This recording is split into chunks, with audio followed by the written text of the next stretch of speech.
What's cracking, everybody? This is your money smart guy, Sapaula. Just kidding. My name is Curtis Eatmon. I'll be filling in for Sapaula today. In today's video in the Vlogmas series, we'll be talking about if you want to become a millionaire in 2022, you need to ask yourself these questions right here.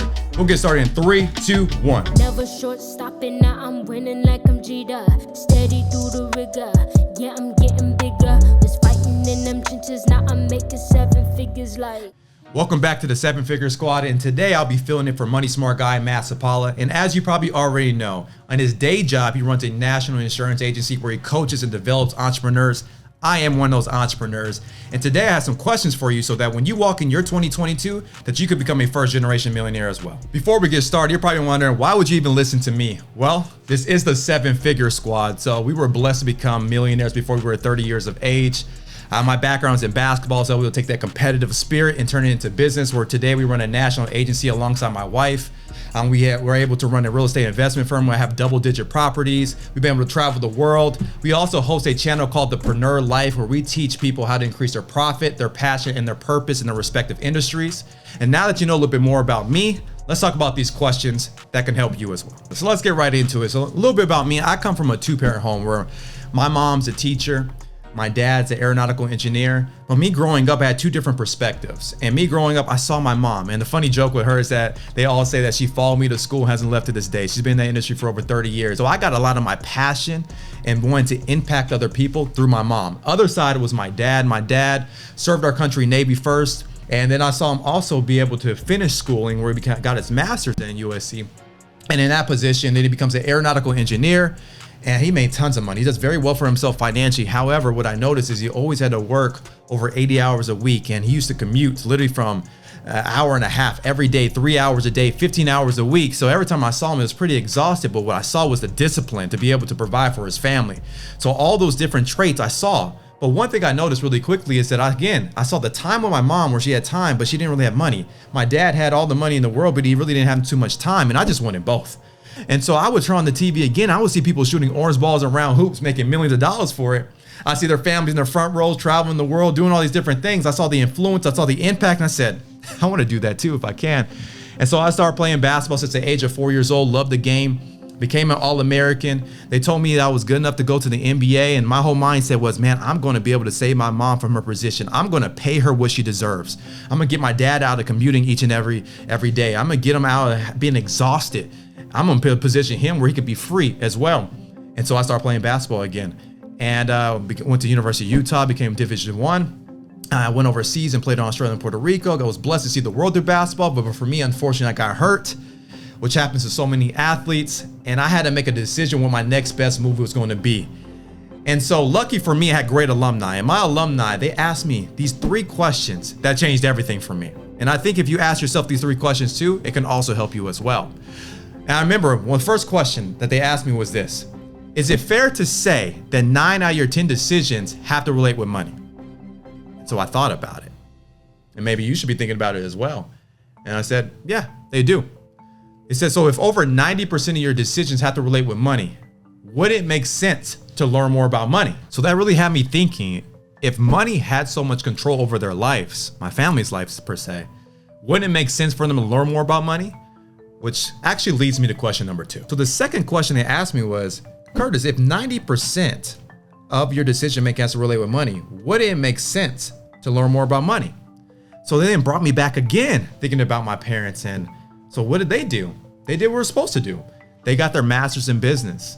They actually went to school to learn about finance. So did I. But if you asked us if we learned about it, no, not at all. And the alumni, when I told them that, they started laughing at me as well. So then I had to ask the question to myself, so how do I really learn about money then?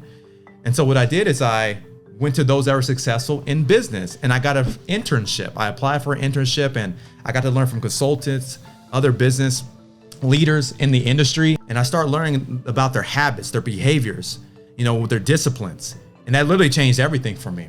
And I remember one day, I was in a position of an admin situation, working with the company. And I asked the CEO, I said, how do I make money like you though? How do I position myself like you though? And he responds back to me and says, you know what, Curtis? You're not going to make any money in the admin position.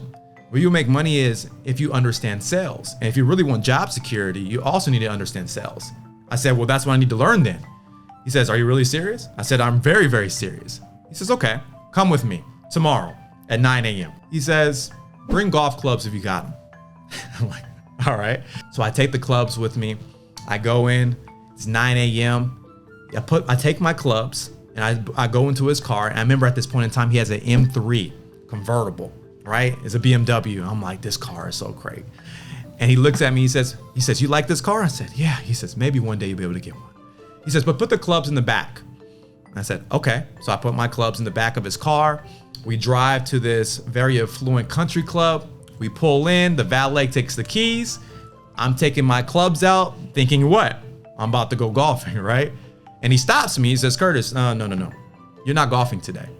And so in my head, I'm like, what, am I gonna be your caddy? Like, what's gonna happen, right? He says, what you're gonna do is you're going to ask everybody that you think is successful, what do they do? I said, okay, I can do that.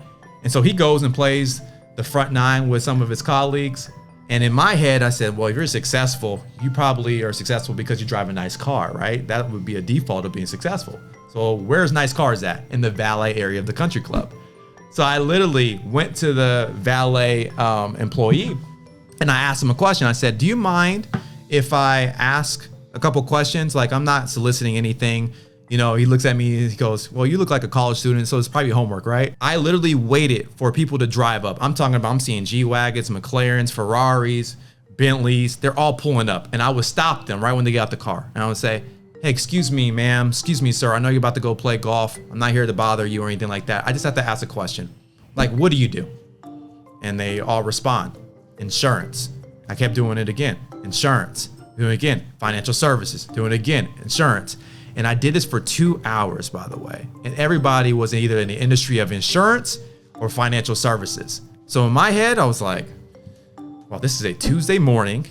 It's 9:30, 10 a.m. And they're playing golf when most people have to go to a 9 to 5 every day and have to work. I was like, and they're all in the insurance or financial service industry. So that day alone put in my head that, this is the industry that obviously makes money. And so I remember him coming back. The CEO comes back to me after he gets done playing. And he says, Curtis, what did you learn today? And I said, I learned that I need to be in the money industry because it's where you learn about money. He says, bingo. This is great. So now let me teach you how to make money. So then I become a broker. I started learning different aspects of the insurance financial industry. And then from there, that's when the money game changed for me. Because I had someone that already was in the position I wanted to be to actually teach me, develop me, and be able to mold me into the next position in my life. So that takes me back to question number 2 is, how do I learn about money? Well, you need to be around those that understand the money game or get in the money game yourself. Which now takes me to question number 3 that they asked me. They said, Curtis, does it make sense that people wake up every day and they work so hard for money, but they don't understand how money works? So then that brought me back when he asked me that question is, well, who's the best example to have than someone that's close to me? I thought about my dad. And I thought about, again, what he was able to sacrifice, which was his personal passions. I know he had personal passions to make the money. And I saw him working 80 plus hours a week with a 3-hour commute, again, 15 hours a week just in the car alone. He's not a truck driver, by the way, right? And I said, you know what? If he would have learned about these principles early on, and again, he did the best he could, as most people probably watching this on the other side, you did the best you could. But he did the formal education. But what if he would have had the self-education from those that were ahead of him in regards to switching places with? I wonder what his life would have been differently.